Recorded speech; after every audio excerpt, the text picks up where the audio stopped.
오늘은 우리 기독교의 근간을 이루는 믿음에 대해 말해보겠습니다.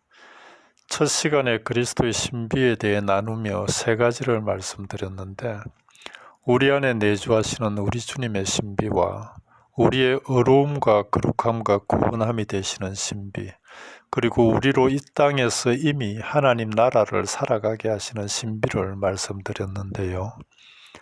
여러분은 지금 이 세 가지의 핵심적인 그리스도의 신비에 대해 최소한의 성경적 의미나 개념 정도는 알고 있어야 합니다.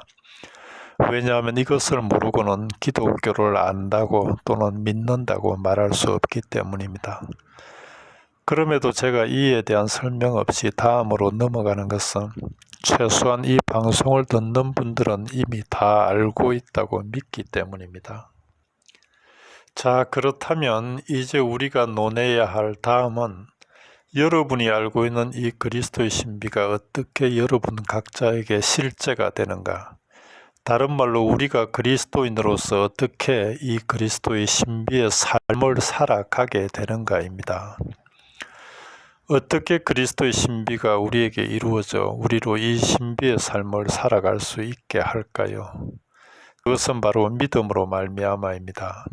우리는 믿음으로 이 신비의 삶을 살아갈 수 있습니다.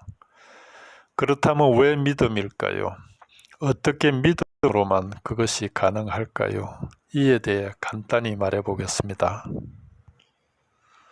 우리 인간은 감각과 이성을 통해서만 인식이 가능합니다.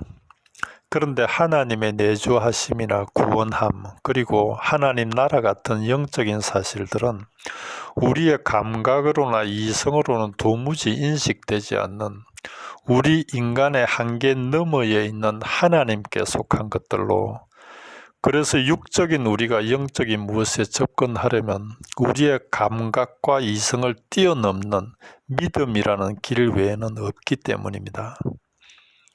단순한 내용이라 쉽게 이해되겠지만 혹시라도 안 되면 한 번 더 듣기 바랍니다. 그렇다면 다음으로 믿음 외에는 방법이 없다는 이 믿음은 어떻게 생기는 걸까요? 그것은 그리스도의 말씀을 들음으로 생깁니다. 마치 보지 못하는 소경이 어떤 색에 대해 알 수 있는 유일한 길이 믿을 수 있는 누군가가 그 색깔에 대해 말하는 것을 들음으로 시작되는 것처럼 말입니다. 로마서 10장 17절입니다. 믿음은 들음에서 나며 들음은 그리스도의 말씀으로 말미암느니라. 그렇죠. 믿음은 그리스도의 말씀을 들음으로 난다고. 그렇다면 현실적으로 또는 경험적으로 그리스도의 말씀이 사람들 귀에 들릴 때 그들에게 믿음이 생기던가요? 물론 우리도 마찬가지였죠. 우리의 이성으로 도무지 이해되지 않는 그리스도의 말씀을 단지 들음으로 그것이 사실이라고 믿을 수 있는 믿음이 우리 안에 생기던가 말입니다. 그것은 불가합니다. 우리 스스로의 무엇으로는 불가합니다. 외부로부터 믿을 수 있게 하는 그 무언가가 주어지기 전에는 절대 불가하다는 말씀입니다. 에베소서 2장 8절입니다. 너희는 그 은혜에 의하여 믿음으로 말미암아 구원을 받았으니 이것은 너희에게서 난 것이 아니요 하나님의 선물이라. 이렇게 외부로부터 주입되어 우리 안에 믿음을 일으켜 그 믿음으로 말미암아 구원을 얻게 하는 무엇이 있는데 그것이 바로 은혜라는 말씀입니다. 그렇죠. 너희는 그 은혜에 의하여 믿음으로 말미암아라고 하시니 말입니다. 그렇다면 지금 언급된 두 말씀을 합해보면 믿음은 그리스도의 말씀을 들음에서 나며 그리고 은혜에 의하여 믿음이 주어진다 하니 결국 믿음은 그리스도의 말씀을 들을 때 은혜로 주어진다는 것이요. 마치 사도 바울이 시내가 빨레트에 있는 여인들에게 그리스도의 말씀을 전할 때 그중 루디아라 하는 한 여인에게 역사하신 하나님의 은혜처럼 말입니다. 사도행전 16장 14절입니다. 루디아라 하는 한 여자가 말을 듣고 있을 때 루디아가 바울이 전하는 그리스도의 말씀을 듣고 있을 때에 주께서 그 마음을 열어 누가 그 마음을 열었다고요? 루디아 스스로가 아니잖아요. 그죠? 주께서 그 마음을 열어, 주께서 은혜로 그 마음을 열어 바울의 말을 따르게 하신지라. 믿음을 허락하셔서 바울이 전하는 주의 말씀을 따르게 하셨다는 거지요. 이렇게 믿음은 그리스도의 말씀을 들을 때 은혜로 주어집니다.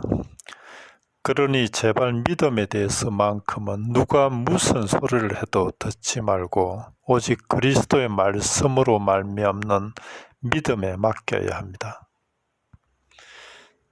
다시 한번 말씀드리기는 지난 시간의 말씀처럼 여러분에게 들려지는 말씀이 올바로 깨달아진 그리스도의 말씀인지 아니면 그저 그리스도의 말씀을 이용한 사람의 말인지를 사활을 걸고 분별하라는 것입니다.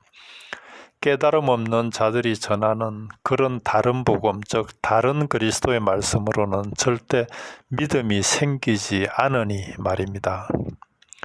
그럼에도 그런 깨달음 없는 자들의 말이나 들으면서 또는 스스로의 의지나 노력이나 무슨 능력이나 자격 등으로 또는 무슨 기이한 것을 보았느니 들었느니 해서 믿는 사람이 있다면 그는 분명 믿음이 뭔지를 모르거나 스스로의 무엇에 취해 쏟고 있을 뿐인 것이요. 왜 이 말을 덧붙이는가 하니 믿음을 그렇게 생각하는 사람들이 주위에 의외로 많기 때문입니다. 데살로니가 후서 3장 2절에 믿음은 모든 사람의 것이 아니니라는 말씀처럼 믿음은 오직 말씀을 통해 은혜 입은 이들에게만 주어집니다. 그리고 그렇게 은혜 입은 이들이 이제 믿음으로 하나님과의 신비로운 관계로 들어가는데 그 속에서 하나님의 현존을 붙들고 그리스도의 신비를 실제로 하는 우리 그리스도인만의 신비의 삶을 살게 되는 거지요.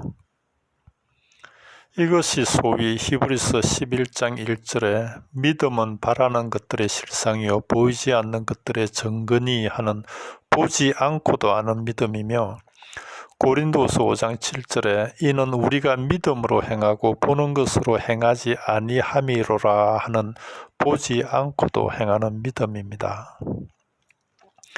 지금 여러분의 믿음을 한번 돌아보기 바랍니다. 어떻게 얻게 된 믿음인지, 그리스도의 말씀을 통해 은혜로 얻은 믿음인지 아니면 다음 시간에는 그리스도의 신비의 삶의 구체적인 단계로 넘어가겠습니다.